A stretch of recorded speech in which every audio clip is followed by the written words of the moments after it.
Stadion GBLA ternodai oleh sejumlah oknum bobotoh setelah laga pamungkas Persib Bandung melawan Persis Solo. Ulah tak bertanggung jawab dilakukan mulai dari mencabut rumput stadion bahkan menggunting jala gawang setelah laga itu selesai digelar. Dan untuk mengetahui update kasus ini kita bergabung bersama AKBP Abdul Rahman, Kasat Reskrim Polrestabes Bandung. Pak Rahman, selamat malam, terima kasih banyak atas waktunya. Selamat malam Mbak Ayu. Baik Pak Rahman, berdasarkan informasi tadi sudah ada 2 tersangka yang ditetapkan. Bisa Anda informasikan kepada kami update-nya seperti apa, bagaimana proses identifikasi pelaku? Benar Mbak, untuk yang diduga pelaku sudah kita amankan terkait dengan adanya pengerusakan fasilitas di Stadion GBLA Bandung. Kemudian dari hasil pemeriksaan ada kemungkinan kami akan mencari lagi yang diduga pelaku-pelaku lain. Karena berdasarkan video yang beredar di lapangan GBLA itu cukup banyak, ya, cukup banyak yang melakukan aktivitas ataupun kegiatan-kegiatan yang sifatnya memang melakukan pengrusakan. Jadi sementara kita masih melakukan pendalaman lagi, Mbak. Oke, baik Pak Rahman, seperti Anda katakan polisi masih mencari pelaku lainnya, tapi kan kalau kita melihat ini sangat banyak video yang viral di sosial media, Pak. Nah, apakah saat ini polisi sudah mengantongi identitas dari terduga pelaku lainnya? Sementara dari hasil pemeriksaan yang kami lakukan, ada beberapa identitas yang sudah kita kantongi. Sehingga kita masih melakukan pendalaman dan pemeriksaan lebih lanjut terkait dengan perkara ini.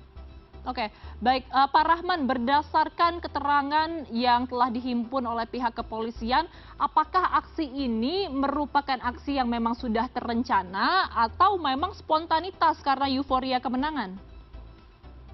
Hasil pemeriksaan yang kami amankan terhadap 2 orang ini, mereka memang benar-benar pure untuk melaksanakan euforia pasca pertandingan antara Persib dengan Persis Solo. Jadi oknum bobotoh ini dengan spontanitas turun ke bawah, kemudian melihat rekan-rekan dan teman-teman lainnya juga ikut ke bawah serta melakukan tindakan-tindakan yang tidak seharusnya terjadi. Begitu, Mbak. Oke, baik Pak, saya ingin konfirmasi juga yang juga ramai sekali diperbincangkan adalah instruksi dari Gubernur Jabar, Kang Deddy Mulyadi, mengatakan kalau sudah dewasa pelakunya dan terbukti bersalah ini akan dikenakan pidana, tapi kalau misalkan masih di bawah umur akan dimasukkan ke barak militer. Ini sudah ada koordinasi dengan pihak kepolisian, Pak? Baik, terkait hal tersebut yang disampaikan oleh Gubernur Jawa Barat, memang beliau langsung komunikasi langsung dengan Bapak Kapolrestabes Bandung terkait dengan apabila yang diduga pelaku ini terlibat dalam tindakan kriminal ataupun masuk dalam ranah pidana, tentunya kita akan melakukan proses lebih lanjut sesuai dengan undang-undang yang berlaku. Adapun nanti mungkin yang diduga pelaku ini melakukan aksi ini ternyata di bawah umur, yang seperti Pak Gubernur sampaikan akan dibarakan, mungkin itu akan berbeda ranah lainnya, seperti apa yang disampaikan. Pak, tapi untuk tentu kita konsentrasi di bagian perspektif hukumnya, Mbak. Oke, baik Pak, tapi untuk 2 pelaku yang sudah diamankan, ini di bawah umur atau tidak, Pak? Yang sudah diamankan 2 ini bukan di bawah umur. Oke. Ada umur 20 tahun dan umur 18 tahun. Jadi sudah terhitung dewasa ya, Pak? Ya, benar. Oke, baik Pak, saya ingin mengkonfirmasi lagi Pak, sebenarnya kan dari pihak kepolisian sendiri sudah memiliki aturan jika memang ada anak-anak yang terlibat konflik begitu, ini akan ada treatmentnya sendiri. Nah, ketika Gubernur Jabar mengatakan bahwa oke, kalau misalkan memang ada anak di bawah umur yang terlibat maka akan dimasukkan ke barak militer, ini sebenarnya tumpang tindih tidak Pak aturannya? Tergantung Mbak, bagaimana perspektif kita melihatnya. Dari perspektif hukum, kalau kita berbicara masalah anak di bawah umur, tentunya kita akan berhadapan dengan aturan tersendiri yang berhadapan dengan anak, berhadapan dengan hukum, ABH. Kemudian jika hal tersebut mungkin perspektif lain kita melihat akan dilakukan pembinaan atau dibarakan lain sebagainya, tentunya kita akan sedikit membedakan mana kita berbicara ranah hukum, mana kita berbicara masalah ranah pembinaan, Mbak. Oke, jadi kalau misalkan ada anak di bawah umur yang terlibat, nanti akan tetap langsung dimasukkan ke barak militer kah Pak? Atau seperti apa nanti treatment yang akan diterapkan?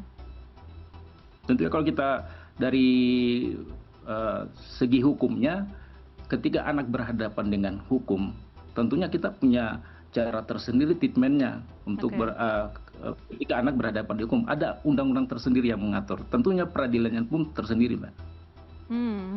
Jadi sebenarnya memang tidak serta-merta bisa langsung dimasukkan ke barak militer, begitu ya Pak? Ada undang-undang yang mengatur hal tersebut? Ya, kalau menurut saya benar, Mbak. Ada undang-undang yang mengatur tentang ketika anak berhadapan dengan hukum. Oke, baik. Pak, ini kan sebenarnya masalah bobotoh yang ribut begitu ya ketika euforia selepas pertandingan ini bukan pertama kali yang terjadi. Nah, saat ini terjadi Pak, apa sebenarnya yang dilakukan oleh pihak kepolisian melakukan langkah preventif supaya ini tidak terulang terus Pak?